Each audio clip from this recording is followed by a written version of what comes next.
ప్రభువారు అంటారు, మీరు పరిసయ్యుల నీతి కంటే మీ నీతి అధికము కాని ఎడలా అని అంటాడు.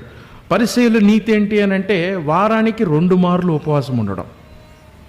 మొన్న ఒక ఆయన చెప్తూ పరిసయ్యుల నీతి కంటే మీ నీతి అధికం అవ్వాలి అని చెప్తూ ఆయన ఏమని మాట్లాడుతూ ఉన్నాడు అని అంటే, ఇదిగో పరిసయ్యులు డబ్బులు ఎక్కువ ఇచ్చారు, మీరు కూడా ఇంకా ఎక్కువ ఇవ్వాలి అన్నాడు. అలాగే పరిసయ్యులు ఉపవాసం ఉన్నారు, వాళ్ళకంటే వీళ్ళు ఇంకా ఎక్కువ ఉపవాసం ఉండాలి అని అన్నారు. ఇది పరిసయ్యులతో పోటీ కాదు, దేవుడు ఇక్కడ మాట్లాడుతుంది. పరిసయ్యుల నీతి కంటే మీ నీతి అధికము కాని ఎడలా అన్నప్పుడు పరిసయ్యులు వాక్యాన్ని చదివారు, కానీ వాక్యంలో ఉన్న క్రీస్తును అర్థం చేసుకోలేకపోయారు, వాక్యంలో ఉన్న యేసు ప్రభువును చూడలేకపోయారు.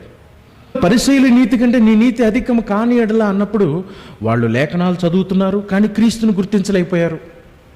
వాళ్ళు ఉపవాసాలు ఉంటున్నారు, కానీ దేవుణ్ణి సంతోషపెట్టలేకపోయారు. వాళ్ళు దశంభాగాలు తీస్తున్నారు, కానీ దేవుడి ఎదుట వాళ్ళు నీతిమంతులుగా ఎంచలేకపోయారు.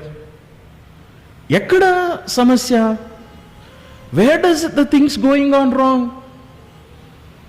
వాళ్ళు ఇవన్నీ కూడా విశ్వాస సంబంధంగా చేస్తే తప్పితే, విశ్వాస సంబంధమైంది ఏంటి?